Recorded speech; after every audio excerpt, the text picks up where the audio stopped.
ఉమ్మడి నల్గొండ జిల్లాలో ప్రజాపాలన దరఖాస్తుల స్వీకరణకు మంచి స్పందన వస్తోంది. ఉమ్మడి నల్గొండ జిల్లా వ్యాప్తంగా ఇప్పటి వరకు 10 లక్షలకు పైగా దరఖాస్తులు వచ్చాయి. ఇవాళ చివరి రోజు కావడంతో ప్రజలు పెద్ద ఎత్తున అప్లికేషన్లు ఇస్తున్నారు. ప్రజల నుంచి స్వీకరించిన దరఖాస్తులను జిల్లా కలెక్టర్ కార్యాలయంలో ప్రత్యేకంగా భద్రపరుస్తున్నామంటున్న నల్గొండ ఆర్డీఓ రవితో Shekhar face to face.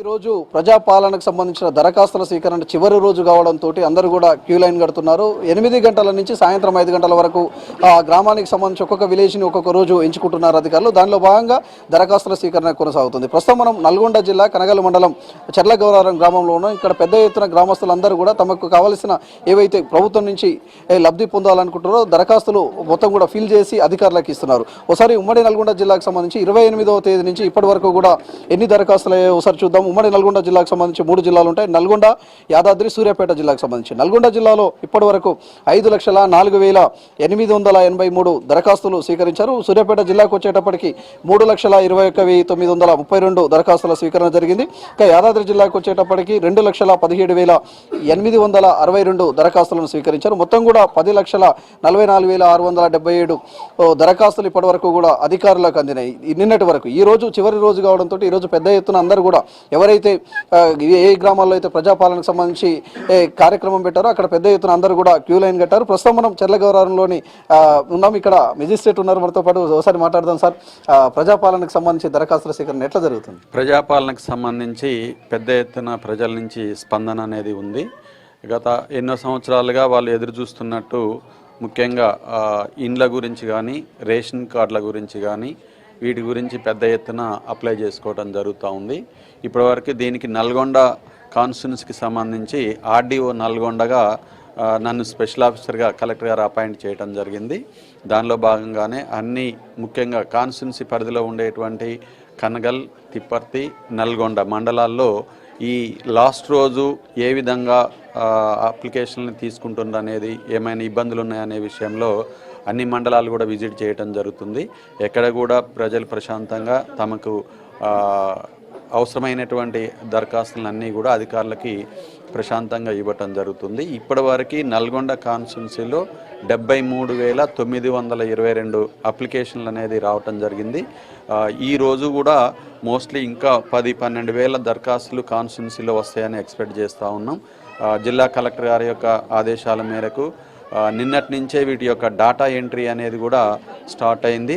Within short పీరియడ్లో 17వ తారీఖు లోపు రాష్ట్ర ప్రభుత్వం మాకు నిర్దేశించిన టైంలోపే వీటి డాటా ఎంట్రీ కూడా కంప్లీట్ చేయడం జరుగుతుంది. అంటే చాలామందికి కొన్ని డౌట్లు ఉన్నాయి. అంటే ఫిల్ చేసేటప్పుడు దరఖాస్తు ఫామ్ ఫిల్ చేసేటప్పుడు అంటే ల్యాండ్ ఒక దగ్గర అంటే 2 గ్రామాల్లో ఉన్నాయనుకో, మళ్ళీ ఒకే గ్రామంలో అప్లై చేయాలా, 2 గ్రామాల్లో అప్లై చేయాలి, ఇట్లాంటివి కొన్ని డౌట్లు ఉన్నాయి కదా, వాటి మీద ఎట్లా మీరు క్లారిఫై చేస్తారు?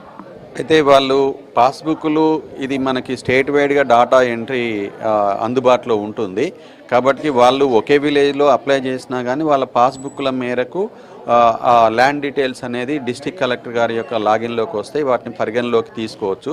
సాధ్యమైనంత వరకు ఒక చోట చేసినా సరిపోతుంది. చాలామందికి అంటే ఈరోజు ఒకవేళ వీలు కాలేదనుకోండి, ప్రజాపాలనకు సంబంధించి ఒక్కొక్క విలేజ్ని ఒక్కొక్క రోజు మీరు టైం పెట్టిర్రు, ఒకవేళ వీలు కాకపోతే మళ్ళీ మిగతా టైంలలో ఎప్పుడైనా వీళ్ళు అవకాశం ఉంటుందా అప్లై చేసుకోవడానికి? ఇప్పటివరకైతే గవర్నమెంట్ నిర్దేశించిన దాని ప్రకారం ఈ రోజే లాస్ట్ డేటు. కంపల్సరీ ఈ రోజు వరకే అప్లై చేసుకోవాల్సి ఉంటుంది. ఫర్దర్ గవర్నమెంట్ నుంచి ఏమైనా ఇన్స్ట్రక్షన్ ఉంటే కానీ తర్వాత ఇన్ఫార్మ్ చేయడం జరుగుతుంది. మొత్తం ఈ పరిధిలో ఏమైనా కాంప్లికేటెడ్ ఇష్యూస్ ఏమన్నా వచ్చినాయి సార్ ఈ ప్రజాపాలనకు సంబంధించి? లేకపోతే పీస్ఫుల్గా తీసుకుంటున్నారా దరఖాస్తులు? లేకపోతే ఎవరైనా లబ్ధిదారులు అప్లై చేసే వాళ్ళ నుంచి ఏమన్నా ఇష్యూస్ వచ్చాయి? ఇప్పటివరకు అయితే ఎలాంటి ఇబ్బందులు లేవు. ప్రజలందరూ కూడా చాలా ఓపికతోటి లైన్లో నిలబడి వాళ్ళకి కావాల్సినటువంటి రిక్వైర్మెంట్ ఏవైతే ఉన్నాయో వాటిని ఫామ్లో ఫిల్ చేసి ఇవ్వటం జరుగుతుంది. ప్రజలందరూ కూడా చాలా హ్యాపీగా ఫీల్ అవ్వటం జరుగుతుంది. ఎక్కడ ఎలాంటి ఇబ్బంది అనేది రైజ్ కాలేదు. అంటే ప్రధానంగా కూడా రేషన్ కార్డు లేని వాళ్ళకు పరిస్థితి ఏంటి? ఇప్పుడు రేషన్ కార్డు నెంబర్ ఖచ్చితంగా ఇవ్వాలి అని అంటున్నారు. రేషన్ కార్డు లేకపోతే వాళ్ళు ఎట్లా అప్లై చేయాలి? రేషన్ కార్డు అందరికి కూడా ఉన్నాయి కొన్ని, కాకపోతే అది కంపల్సరీ అనేవి కాదు.